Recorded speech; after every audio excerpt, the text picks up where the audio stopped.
Kim à? Ba nhậu cho trời sát cái vườn mưa mà gió luôn rồi vậy. Ừ. Rồi, ít điện rồi đó.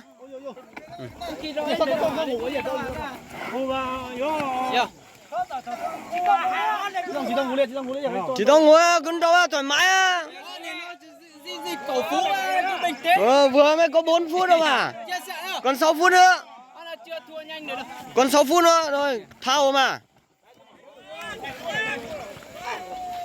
Đấy hôm nay nó kiếm nhờ nó làm hết sức luôn rồi. Đúng rồi, ngang sức ngang tài.